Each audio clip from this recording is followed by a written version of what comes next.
அன்பான இனிய உறவுகளே வணக்கங்க.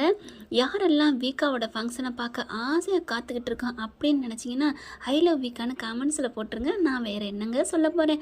எப்பா நின்னால் பயம் நிமிர்ந்தால் பயம் உட்கார்ந்தா பயம் அப்படின்னு ஒரு பழமொழி கேள்விப்பட்டிருக்கோம் தெனாலி படத்தில். ஆனால் இப்போ நம்மலாம் இருந்தா வீக்கா, நின்னா வீக்கா, தூங்குனா வீக்கா, கனவுலும் வீக்கா. ஐயோ நான் மட்டும்தான் இப்படி பைத்தியமாகி வீக்கா போயிருக்கேன்னா இல்லை நீங்களும் அப்படி தானாங்கிறத கமெண்ட்ஸில் சொல்லிடுங்க. நாங்களும் தான் அப்படின்னு சொல்லிட்டு, ஏன்னா நீங்கள் கொடுக்குற ஒவ்வொரு கமெண்ட்ஸ் தாங்க எனக்கு ஊட்டச்சத்தே. வீக்கா பற்றி அதிகமாக எனக்குள்ளே வளர்ந்ததே நான் எனக்காக வந்துச்சா இல்லை அன்பான ரசிகர்களுக்கு சொல்லி சொல்லி வந்துச்சான்னு தெரியல. நிறைய பேர் எனக்கு ஹிண்டு கொடுப்பாங்க தெரியுமா, இப்படி பண்ணுங்க. ஒரு பொண்ணு எனக்கு ஒரு ஹிண்டு கொடுத்துருக்காங்க. அதாவது காவேரி பொசசின விஜய் படுற மாதிரியும் யாராவது காவேரி மேலே ஆசைப்படுற மாதிரி கொடுங்கன்னு சொல்லியிருக்காங்க. அது கதை யோசிச்சுக்கிட்டு இருக்கேன். கண்டிப்பாக அது நல்ல தரமாக கொடுக்கணுங்கிறக்காண்டி யோசிச்சுட்டு இருக்கேன். அந்த கொடுத்த சகோதரிக்கு நன்றிங்க. ஓகே, இப்போ நம்ம வீடியோக்குள்ளே போகலாமா? ஃபங்க்ஷனுக்கு பாட்டி வருவாங்க அப்படிங்கிறதுனால பேரனையும் வர வச்சிடறாங்க. அப்பத்தாவளி பாட்டி வரும் இல்லையா, அதாவது ராதாவோட அன்போட அம்மா, ராதாவோட மாமியார். ராதாவோட மாமியார்லாம் இருக்குன்னு இப்போ தான் கதையில் கொண்டு வராங்க. கேன பயல்கள்னு நம்ம நினச்சிட்டு இருக்காங்க போல இருக்கு டைரக்டர். ஓகே, நம்ம விஜய் செல்லங்களுக்கு காவேரிக்காகவும் 2 செல்லங்களுக்காக அவங்களெல்லாம் மன்னிச்சு விட்டுருவோம் போனால் போதுன்னு. அங்கே பார்த்தா ராகினியும் அஜயும் வந்துடுறாங்க. அஜயை பார்த்தோன்னா கொஞ்சம் கோவிச்சாலும் ராகினியை பார்த்தா செம காண்டாகிறாங்க. ஆனால் ஒன்றும் சொல்ல முடியலை. பாட்டி போனால் போது விடேன் ப்ளீஸ் அப்படிங்கிறாங்க. என்ன பண்ணுறது, அவங்களுக்கும் பேரனாச்சே, அதனால் பொறுத்து போகிறாரு. ஆனால் அதை விட நம்ம பொண்டாட்டி விடுங்கிறாளே அப்படின்னு விஜய் எல்லாத்தையும் விட்டு கொடுக்குறாரு. சும்மா சொல்லக்கூடாதுங்க, எப்படி இருந்தேன்னா இப்படி ஆயிட்டேன் அப்படின்னு சொல்கிறது நம்ம விஜய்க்கு பொருந்துங்க. எப்படி இருந்த மனுஷன் அந்த கழுத்தில் இருந்த டாலராக அந்த கருப்பு கயிறை அப்படியே ஒரு விரலை விட்டு ஆட்டிக்கிட்டு பசுபதி முதுகுல டமான்னு ஒரு ஓங்கி ஒரு மிதிச்ச விதம் என்ன, அவர் உடம்பு பாடியை காமிச்சிட்டு வந்த அழகு என்ன, கெத்தென்ன. உண்மையிலே நம்ம எல்லாருமே நிவின் பசுபதியை எதிர்க்க முடியாது, அவருக்கு சக்தி இல்லை, இந்த நம்ம விஜய் தான் சரியான ஆள் அப்படின்னு நான் நிறையா கமெண்ட்ஸ் பார்த்துருக்கேன். அந்த மாதிரி இருந்த மனுஷன் இன்னைக்கு அப்படியே பூக்குட்டி மாதிரி கண்ணுக்குட்டி காளையானே கட்டுத்தறி காளையானேன்னு சொல்லுவாங்க இல்லையா, அந்த மாதிரி விஜய்க்கு பின்னாடி இப்படி பஸ்பமாக போயிட்டாங்க.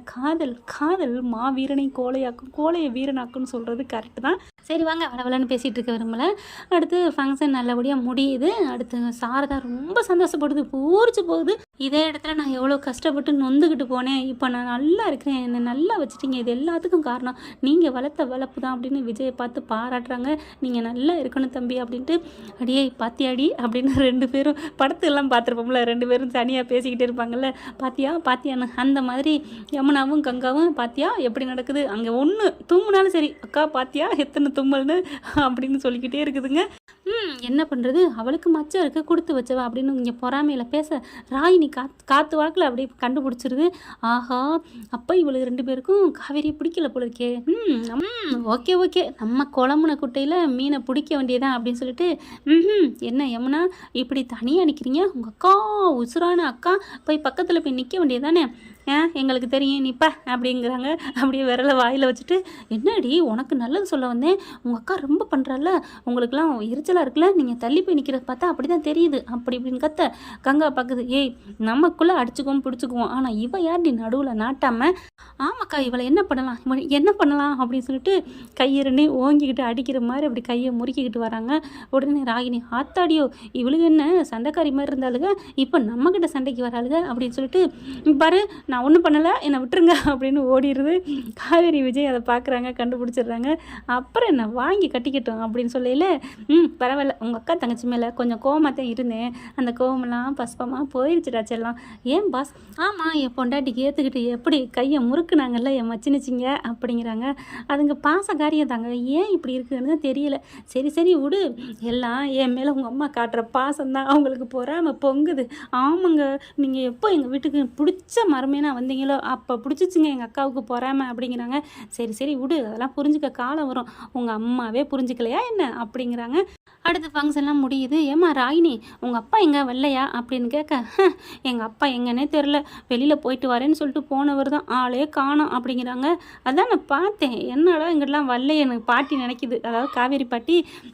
என்ன தொந்தரவு பண்ணியிருப்பேன், கொஞ்ச நாள் ஆளே காணுமேனு நினச்சேன், அப்போ எங்கேயோ போயிட்டானோ, காணாமல் போயிட்டானோ, ஓடி போயிட்டானோ, இல்லை கடலில் விழுந்துட்டானோ அப்படின்னு சொல்ல, ஹலோ ஹலோ ஹலோ பாட்டி என்ன ஏன் அடிக்கிக்கிட்டே போகிறீங்க அப்படின்னு காவேரி கேட்க, ஆமாடி காவேரி அந்தளவுக்கு என் வயிறுலாம் கொதிச்சு போயிருக்குடி அப்படிங்கிறாங்க.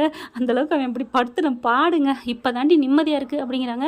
ஏன் எங்கள் அப்பா என்ன ஒரே வாக்கில் போயிட்டாரு நினச்சியோ, வந்துருவார், எங்கேயோ வெளிநாடுக்கு பிஸ்னஸ் போகணுன்னு போயிருந்தாரு, அது பிஸ்னஸை முடிச்சுட்டு வருவார் அப்படிங்கிறாங்க. எங்கே போயிருக்காருன்னு சொல்லாமல் கூட போவார் அப்படிங்கல.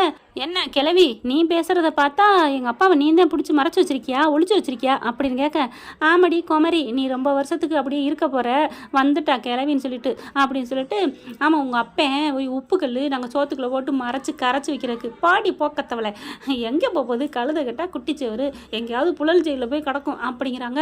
ஐயோ விடுங்க இந்த பேச்சை விடுங்க, ஏமா ராகினி அவர் இல்லாதப்பவும் பிரச்சனை தானா அப்படிங்கிறாங்க.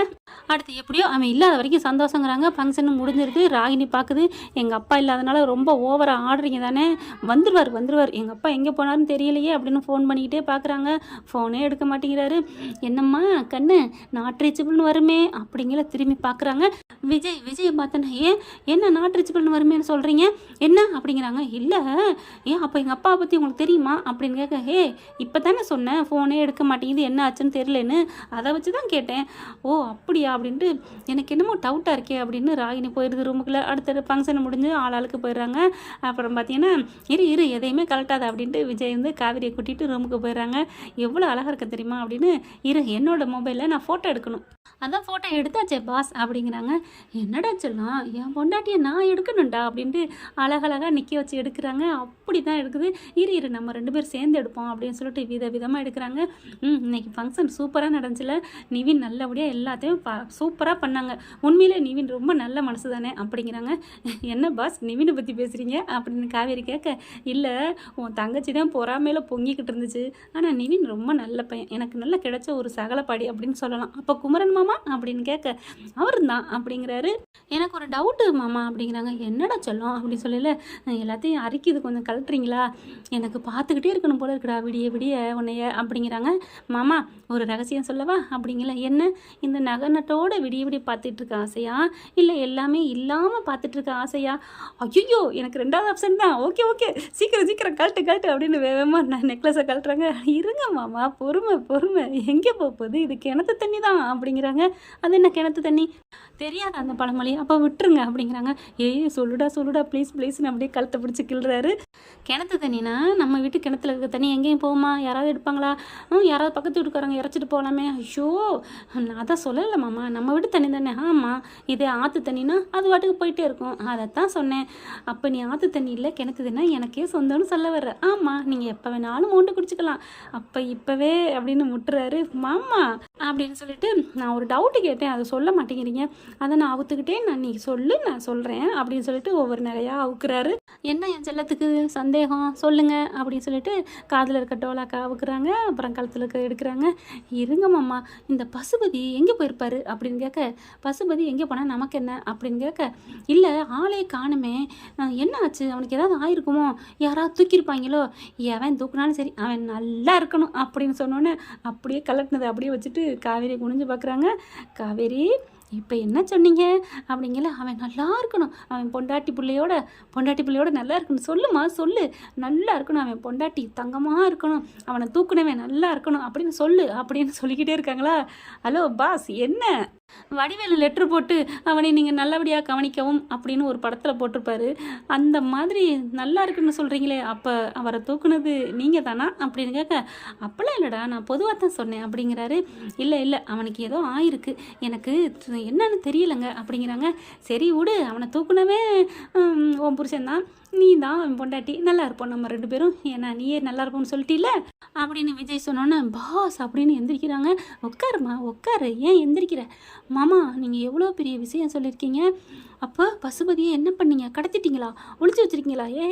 அதெல்லாம் நான் அவனை ஒன்றும் பண்ணலை அப்படிங்கிறாங்க. என்ன மாமா பண்ணீங்க சொல்லுங்க மாமா, எங்கே கடத்தி வச்சுருக்கீங்க? அதான் வேறு ஒரு 10 நாளாகவே ஆளே காணுமா, எனக்கு என்னமோ டவுட்டாக இருக்குது, நீங்கள் சொல்லுங்கள், ஏதாவது மாட்டிக்காதீங்க மாமா. என்னடா பண்ணியிருக்கீங்க சொல்லுங்கடா அப்படின்னு சொன்னோன்னே, சொல்கிறேன், நீ வந்து நம்ம ஐஸ்கிரீம் சாப்பிட போனோமா, ஆமாம், அப்போ ஒரு கார் வந்து உன்னை ஏற்ற வந்துச்சா, ஆமாம், அதுக்கப்புறம் நான் என்ன உன் மாமே என்ன லேசுப்பட்ட ஆள் நினச்சியா, சாதாரண நாள் நினச்சியா அப்படின்னு கேட்டோன்னே, என்னடா நடந்துச்சு? உன்னை கொண்டு அந்த வீட்டில் விட்டுட்டு மறுநாள் நான் போனேனே. ஆமாம், ஏதோ வேலை விஷயமா போனீங்க அப்படின்னு உன்கிட்ட சொல்லிட்டு போனேன். ஆனால் நான் எங்கே போனேன் தெரியுமா? எங்கே போனீங்க? அவர் தங்கியிருந்த இடத்துக்கு தான். அவன் எங்கே இருக்கான்னு தெரிஞ்சுட்டு போய் சும்மா வெளிறு ஓட்டிட்டோம்ல. கரெக்டாக அவர் சரக்கு அடிச்சுட்டு உட்காந்துட்டு இருக்காரு. ச்சே, அவளை வந்து நல்லா ஏற்றாமல் போச்சே அப்படின்னு சொல்லிட்டு இருக்கல, நான் ஏற்றுறேன் மாம்சே அப்படின்னு சொல்லிட்டு சும்மா வண்டியோட போய் ஏற்றிடுறாரு. என்னடா நினச்சிட்டு இருக்க? உன்னை நான் அன்னைக்கே சொன்னேன், என் பொண்டாட்டி பக்கம் தப்பி தவறி கூட வந்துடாதேன்னு சொல்லிட்டு தானே வந்தேன். நான் என்ன சொங்கன்னு நினச்சியா? வாய் சவுட்டால தான் விடுவேன்ட்டு அப்படின்னு சொல்லி அடி குமுறுன்னு குமுறாரு. கை வேலை கால் வேலை அத்து எரிஞ்சிடுறாரு. பசுபதியால் ஒன்றுமே செய்ய முடியல. அடித்து துவம்சம் பண்ணிட்டு கிளம்புறாங்க. கிளம்ப போயில திரும்பி பார்க்குறாரு. மூச்சு பேச்சு இல்லாமல் கிடக்கையில், ச்சே நமக்கு ஒரு குழந்தை உருவாயிருக்கு, இவனை இதுன்னு பாவம் நமக்கு வேணாம் அப்படின்னு சொல்லி அள்ளி தூக்கி போட்டுக்கிட்டு ஆஸ்பத்திரியில் கொண்டே சேர்த்துறாரு. பார்த்தா அங்கே போனால் கோமாவில் இருக்காரு. என்னங்க நினைவு தெரியாத அளவுக்கு கிடக்குது, என்ன ஆச்சு ஏதாச்சு அப்படிங்கல. இல்லை, மாடியிலேருந்து கீழே விழுந்துட்டாரு அப்படிங்கிறாங்க. ஐயோ அப்படிங்கிறாங்க. பார்த்தா விழுந்தது மாதிரி தெரியலையே, பாருங்க சார் அப்படிங்கிறாங்க. சரி விஜய், நீ தெரிஞ்சவேங்கிறதுனால நான் வந்து ட்ரீட்மெண்ட் பண்ணுறேன் அப்படின்னு சொல்லிட்டு ட்ரீட்மெண்ட் பண்ணிட்டு இருக்காங்க.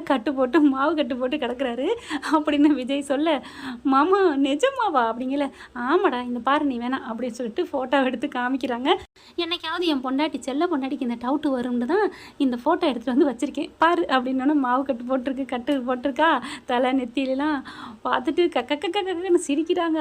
ஹாட்டு என்னடா டே என்ன? இல்லை மாமா இல்லை, இருங்க அப்படின்னு சொல்லிட்டு விழுந்து சிரிக்கிறாங்க. உருண்டு சிரிக்கிறாங்க. டே உருளாதடா, வயிற்றுல புல்ல இருக்குடா அப்படின்னு கெஞ்சுறாரு விஜய். இல்லை மாமா எனக்கு சிரிப்பு வருது, இருங்க அப்படின்னு சொல்லிட்டு விழுந்து சிரிக்கிறாங்க காவேரி. ஐயோ என்னால் தாங்க முடியலையே மாமா, இன்னைக்கு வந்த கிஃப்ட்லேயே எனக்கு இந்த கிஃப்ட்டு விலை மதிக்க முடியாத கிஃப்ட்டு மாமா நீங்கள் எனக்கு கொடுத்தது அப்படிங்கிறாங்க. அப்புறம் மாமா, ஏன் மாமா என்கிட்ட நீங்கள் சொல்லவே இல்லை நீ புள்ளத்தாச்சி இருக்க எதுக்கு சொல்லணும்னு தான். அடப்போங்க மாமா, அதெல்லாம் சாதாரண பொண்ணுக்கு தான், எனக்கெல்லாம் இல்லை அப்படிங்கிறாங்க. அதை தான் பார்த்தாலே தெரியுதேடி. ஏண்டி எனக்கு ஒரு டவுட்டு, மற்ற பொண்ணுங்களா இருந்தால் ஐயோ அப்படி அடிச்சுப்பிட்டீங்களா, என்ன ஆகுது, போலீஸுக்கு தெரிஞ்சால் என்ன ஆகும் அப்படி இப்படின்னு தான் சொல்லுவாங்க. ஆனால் நீ என்னடான்னா வேற லெவலில் கலக்குறியே, என்ன சூப்பருங்கிற, என்னை காமிக்கலைங்கிற, கூட்டி கொண்டு போகலைங்கிற. ஆமாம்மா, என்னை கூட்டி கொண்டே காமிச்சிருக்கணும். இப்போ ஒன்றும் இல்லை, வாங்க போய் பார்ப்போம். இப்போ வேணாம், நாளைக்கு போய் உன்னை கூட்டி கொண்டே காமிக்கிறேன் அப்படிங்கிறாங்க. இருந்தாலும் பாவம் மாமா, அப்பா என்னாச்சுன்னு தெரியாமல் அவள் தவிச்சிட்டு இருக்கா, மனசுக்கு கஷ்டமாக இருக்கு மாமா அப்படின்னு காவேரி சொன்னோன்னே, அடிப்பாவி உன்னை தூக்கி போட்டு தூரு வரணும்னு கங்கணம் கட்டிக்கிட்டு இருக்கான், அவளுக்கு போய் இறக்கப்படுற அப்படின்னு கேட்க, அவள் வேணா அப்படி இருக்கலாம், அவள் மனசு அப்படி கரடு முரடு கொடுமையானது. ஆனால் உன் பொண்டாட்டி மனசு அப்படியா மாமா? சொல்கிறா என் பொண்டாட்டி மனசு அப்படின்னு டக்குன்னு சுடிதார் சேலை இப்படி கையை வைக்க, எப்போங்க மாமா அப்படின்னு பட்டுன்னு தட்டி விடுறாரு. உன்னை இதே பண்ணிக்கிட்டு அப்படிங்கிறாங்க. நீ தானே சொன்ன உன் மனசு எப்படின்னு, அதான் பார்த்தேன் உன் மனசு எப்படி இருக்குன்னு, ஒன்றும் தெரியலையே அப்படிங்கிறாங்க. உங்களை அப்படின்னு கன்னத்தை பிடிச்சி திருகுறாங்க. சரி உன் மனசு நல்ல மனசு தான், பார்க்காமலே சொல்கிறேன் அப்படிங்கிறாங்க. அடிச்சுன்னு வைங்களேன் அப்படிங்கிறாங்க. என் மனசு அப்படி கேட்கலம்மாம்மா, நாளைக்கு போய் பார்ப்போம், பார்த்துட்டு அவரை சீக்கிரம் குணப்படுத்தி பொண்ணுக்கிட்ட ஒப்படைச்சிருவோமே ப்ளீஸ் அப்படிங்கிறாங்க. சரி அதெல்லாம் அப்புறம் பார்த்துக்கலாம், நாளைக்கு ஆஸ்பத்திரியில் போய் பார்ப்போம், அவன் முழிச்சிட்டானா கண்ணு முழிக்கலைங்கிறத அப்புறமா பார்த்துக்கலாம்டா அப்படிங்கிறாங்க. ஆனாலும் மாமா அப்படின்னு சொல்லிட்டு, என்ன இங்கே வாங்க அப்படின்னு இறுக்கிய கட்டி பிடிச்சிக்கிறாங்க. என் மேலே மோத பார்த்தாங்கிறக்காண்டி ஒரு ஆளையே தரமட்டமாக ஆக்கிட்டீங்களா, வேற லெவல்ரா, எப்படிரா அப்படிங்கிறாங்க. எப்படிறான்னா, என் பொண்டாட்டி அவன் சீண்டை பார்ப்பானா, அன்னைக்கு உன் கண்ணில் பயத்தை பார்த்தேன் தெரியுமா, அப்படியே ரணக்கிழமாக இருந்துச்சு. என் பொண்டாட்டி இப்படி ஒரு பீதியை ஏற்படுத்தினான், அவனை நான் விட்டுருவேனா என்ன அப்படிங்கிறாங்க. மறுபடியும் கட்டி பிடிச்சிக்கிறாங்க. அதுக்கப்புறம் மாமா சீரியஸ் வேணாம், நம்ம ஃப்ரீயாக விடுவோமா, நம்ம வந்து ஜாலி மூடுக்கு வருவோமா அப்படின்னு சொன்னோன்னே அப்படியே ஒரு மாதிரி ஆகிறாரு. சரி நம்ம மாமாவை எப்படி குசிப்படுத்துறது அப்படின்னு யோசிக்கிறாங்க. மாமா பந்தயத்தில் தோத்துறக்கூடாது, நீங்கள் ஒன்றா கழட்டுறீங்களா, பாதியோடு நிற்கிதே அப்படிங்கிறாங்க. காவேரி நீ என் மனசை மாற்ற தானே சொல்கிற, ஆமாம் அப்படிங்கிறாங்க. அதுக்கப்புறம் சரி அப்படின்னு ஒன்றா கழட்ட ஆரம்பிக்கிறாங்க. அதுக்கப்புறம் அவங்க ரொமான்ஸா ஓகே ஃப்ரெண்ட், பார்க்கலாம், இப்படி தான் போகலாம். இந்த பதிவு உங்களுக்கு பிடிச்சிருந்துச்சுன்னா உங்கள் பொண்ணனுக்கு 70 லைக்கை போட்டு சப்ஸ்கிரைப் பண்ணிடுங்க. Thank you friends.